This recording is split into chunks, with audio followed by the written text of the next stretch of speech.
Channel ini juga akan merekap film-film dewasa Asia pilihan yang banyak orang gak ketahui dan beralur cerita menarik. So tenang aja, semuanya komplit. Ingat ya, subscribe. Ya udah, kita langsung ke pembahasan filmnya, cuy. 빌 거면 전 이만.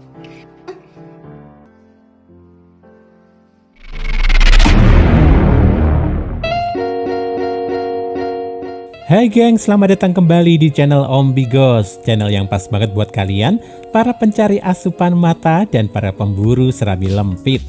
Gimana kabarnya? Jok motor bagian belakang masih kosong-kosong aja nih. Oke, Om akan menemani ponakan-ponakan online sekalian dengan film yang berjudul Manner Teacher. Film ini dirilis pada tahun 2016 silam. Singkatnya, film ini bercerita tentang kejadian aneh tapi nyata, di mana seorang pria berkarakter cuek dan sembrono mendapat rezeki nomplok karena senantiasa diikuti bidadari baik yang cantik lagi menawan. Dua aktris dan aktor Korea yang menjadi pusat perhatian kita dalam film ini adalah Mbak Son Fea sebagai bidadari bondol dan Mas Kim Min Gi sebagai Min Go si cowok cuek. Seperti biasa, semesta Bigos nggak pernah melupakan unsur hakiki, yaitu cocok tanam dan pergenjotan duniawi. Oleh karena itu, para pemburu link dan penonton setia channel ini mesti bebas bertanggung jawab dan bijaksana mengatur kapan dan dengan siapa akan menonton. Sepakat? Buat kalian yang penasaran, rilekskan pinggul kalian, duduk santai dan Om puter dulu intronya.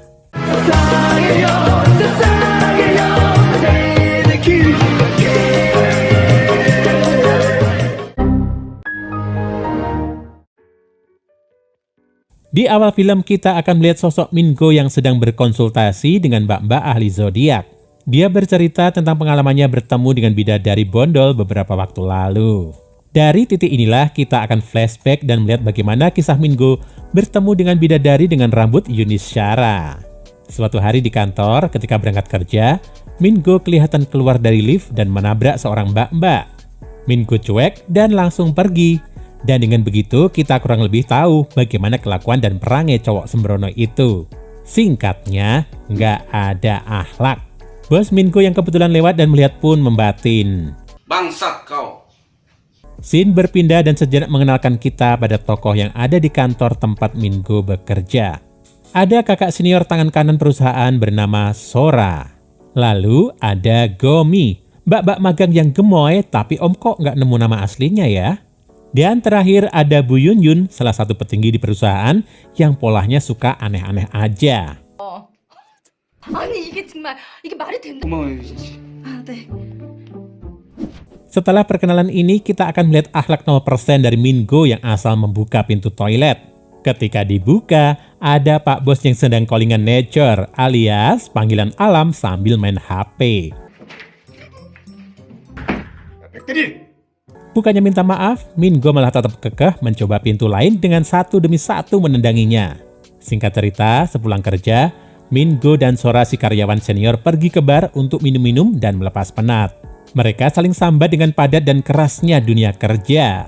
Alih-alih pulang dan istirahat untuk persiapan esok, Min Go dan Sora malah melakukan cocok tanam dan bergenjotan di hotel. Dasar anak muda. Keesokan harinya, Min Go kembali menjalani rutinitas berangkat ke kantor menggunakan Paramax. Ketika dia turun di stasiun dekat kantor, perutnya kembali bermasalah. Ia bergegas ke toilet dan membuka-buka lagi semua pintu. Semua pintu terkunci dan diisi orang. Tapi tiba-tiba kilatan cahaya bagi kilat muncul dari salah satu bilik. Dan tanpa diduga, tanpa diterka, seorang wanita yang manis dan rupawan berambut bondol keluar menemui Min Go. Dialah bidadari bondol yang diperankan Son Fea. Cantik mandraguna ya gengs. Bidadari bondol yang terang-terangan mengaku sebagai bidadari seraya menunjukkan tongkat hati yang lucu dan menggemaskan. Tapi Min Go malah menepisnya dan buru-buru setor jatah ke kloset tanpa menggubris banyak bidadari bondol tadi. Min Go masuk ke ruangan kantor dengan tergesa, lalu segera menanyakan pada atasannya yang ubek dewe, yaitu Bu Yun Yun. Apakah bidadari nggak bersayap itu masih ada? Bu Yun Yun menganggap Min Go ini sudah gila dan menyuruhnya segera bertugas menyerahkan dokumen pada Pak Bos. Ketika Mingo menuju kantor Pak Bos, dia kaget bukan kepalang karena di dalam ruangan Pak Bos, bidadari bondol sudah menanti. Karena penasaran, Mingo bertanya kenapa mbak-mbak baju ungu itu terkesan selalu mengikutinya. Bidadari bondol mengatakan bahwa setiap kali Mingo mengetuk pintu atau ya sedikit punya akhlak, bidadari akan hadir. Mingo penasaran dan mencoba mengulang adegan masuknya tanpa sopan santun. Langsung buka, jeleng, gitu. Dan benar, bidadari bondol udah hilang seketika.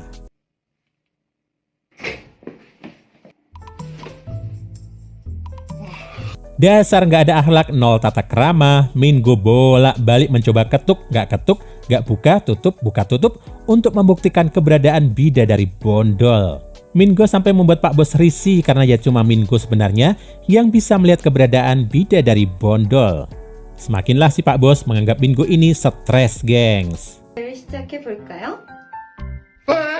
Ketika ada di rumah, Mingo menjajal lagi hal aneh itu. Dan benar, Mbak Bidadari Bondol sekali lagi hadir di depan matanya. Meski mengetuk adalah bagian dari akhlak, Mingo tetap aja member pemburu serabi lempit. Nggak Sora yang manusia, nggak Bidadari Bondol disikat cocok tanam juga. Keesokan paginya, kita akan melihat perubahan dari Mingo. Dia kembali keluar lift dan menabrak mbak-mbak kantor. Dia nggak lagi ngacir, tapi membantu mbak-mbak kantor dan memberi hormat sekaligus. Pak Bos senang dengan perubahan Mingo. Ini semua gara-gara Bidadari Bondol yang membantu menata manner atau akhlak Mingo yang dulu sembrono itu. Singkat cerita, kantor mengadakan acara makan dan minum bersama karena barusan terima gaji. Selesai makan-makan, jagoan Om si Gomi dating menemui Mingo dan mengajaknya jalan-jalan berdua. Sora nggak mau kalah. Dia malah mengajak Mingo cari hotel dan melakukan aksi tukar rudal dan serabi lempit. Karena Mingo lagi jaga akhlak, dia memilih Gomi untuk diajak pergi. Sementara Sora yang kelewat mabuk, ditolong seorang mas-mas karyawan culun yang akhirnya ya dapat rezeki nomplok cocok tanam, gengs. Kita akan berpindah pada scene waktu Mingo dan Gomi berduaan. Gomi entah bagaimana bercerita tentang masa lalunya yang gak ada akhlak dan suka merundung alias membuli temannya. Sampai akhirnya ia dihampiri bidadara. Pokoknya bidadari yang cowok gitulah ya. Yang mirip banget sama Mingo. Sejak saat itulah akhlak alias mannernya diperbaiki dan Gomi menjadi orang yang lebih baik. Dan setelah Gomi menjadi lebih baik itu, bidadara pergi darinya. Mingo benar-benar tertarik pada cerita Gomi karena itulah yang sedang ia alami sekarang. Ketika sampai kembali di rumah, Mingo masih kepikiran cerita Gomi. Ia mencoba menghadirkan kembali Bidadari Bondol. Mingo curhat tentang apa yang ia dengar dari Gomi. Dan ya, kendati lagi bingung, tetap saja DNA pemburu serabi lempit masih mengalir deras dalam nadi Mingo. Mereka berdua akhirnya ya kolaborasi rudal dan serabi lempit lagi. Keesokan harinya, Mingo kembali bertemu dengan Gomi di kantor. Gomi kode-kode ngajak minum di luar, tapi Mingo kayaknya udah nempel banget sama Bidadari Bondol. Oleh sebab itu, ia memilih tetap di bilik kerja, mengetuk meja, dan mengajak Bidadari Bondol cocok tanam di situ juga. Ini sih sopan ngetuk-ngetuknya masuk, tapi dosanya tetap aja nambah, ya kan? Ketika Mingo menggenjot Bidadari Bondol, Gomi kembali dari luar dan kaget melihat rudal Mingo sampai kemana-mana. Kita tahu ya, bahwa Gomi nggak bisa ngelihat bidadari itu, catet. Karena belum puas, Mingo menuju toilet dan melanjutkan aksinya bersama Bidadari Bondol. Mingo mencoba menghentikan semua aksinya dan fokus bekerja. Karena masuk ruang bos mesti mengetuk, ya Bidadari Bondol ada lagi dong. Sekarang yang ganas malah Bidadari Bondol, gengs. Tanpa akhlak mereka cocok tanam di meja kerja bos. Dan ketika bos datang, bos kaget karena mesti disuguhi ular derik jenis Black Mamba milik Mingo. Aksi kocak Mingo kembali terjadi saat Bu Yun Yun meminta Mingo mengantar surat-surat ke Pak Bos. Dengan sengaja nggak mengetuk pintu, Mingo masuk dan segera keluar. Ya, karena nggak sopan, bos minta Mingo untuk mengulangi masuk ruangan dengan mengetuk. Bukannya Mingo nggak inget mengetuk pintu loh, gengs. Tapi takutnya Bidadari Bondol muncul lagi dan ngajak cocok tanam lagi di ruangan bos. Dan benar, ketuk lagi, muncul lagi dong Bidadari Bondol. Karena kesal dan malu ketahuan cocok tanam dan bentuk ular derik mambanya sudah tersebar ke seluruh penjuru kantor, ia meminta bidadari bondol nggak usah datang lagi. Bidadari bondol agak sedih karena terlanjur kerasan dan mengira bahwa Mingo menyukainya. Akhirnya bidadari bondol dengan sedih pergi lewat kilatan cahaya yang menyala-nyala.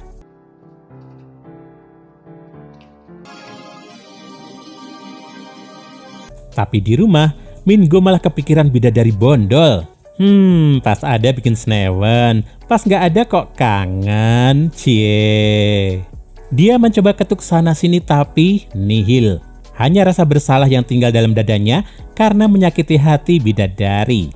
Mingo lalu pergi ke rumah Gomi untuk menceritakan semua kepiluan hatinya itu. Dan Gomi menyarankannya untuk pergi ke ahli zodiak agar tahu apa yang mesti dilakukan. Scene kemudian kembali. Seiring cerita Mingo kepada mbak-mbak ahli zodiak disudahi. Ia diramal nggak cocok bekerja di air. Dan sebentar lagi pujaan hati yang nyata akan datang. Dan sekejap kemudian Gomi datang. Dan ternyata mereka berdua dipertemukan sebagai satu hati dengan kejadian-kejadian aneh di masa lalu. Mbak Gomi jagoan om nih. Di saat yang sama di sudut ruangan, bidadari bondol tertawa kecil mensyukuri perubahan dan kehidupan baru Mingo yang kini lebih berakhlak itu. Dan cerita pun selesai. Gimana gengs, cerita dari film Manner Teacher ini? Cukup menyadarkan kalian kesederhanaan sopan santun yang membawa berkah dalam hidup kan? Hehehehe. Om gak tahu banyak mesti membedah film ini dari sisi mana ya. Tapi meski dipenuhi aksi cocok tanam dan pergenjotan duniawi, Om kok merasa film Korea ini punya makna tersirat yang cukup dalam. Bahwa bidadari bondol itu ya suara hati yang gak akan pernah hilang sebenarnya. Tapi di saat-saat tertentu muncul. Dan kalau kita sadar serta mau mendengarkan, dia akan menuntun kita ke arah hidup yang lebih baik. Mbak Bidadari Bondol ini barangkali adalah imajinasi dari penulis naskah soal malaikat baik yang bertarung dalam unsur setan gak ada akhlak dalam diri. Dan dari Mingo serta Bidadari Bondol, kita setidaknya punya gambaran visual gimana jadinya kalau kita ketemu sama suara hati kita sendiri. Kalau Om sih pengennya suara hatinya berbentuk kayak Bidadari Bondol ini. Canda ya. Nah, itu tadi gengs alur film untuk hari ini. Bagi kalian yang ingin request film, silahkan tulis di kolom komentar ya. Jangan lupa klik subscribe dan nyalain lonceng notifikasimu untuk menikmati alur cerita film menarik lainnya. Sampai ketemu lagi di video selanjutnya.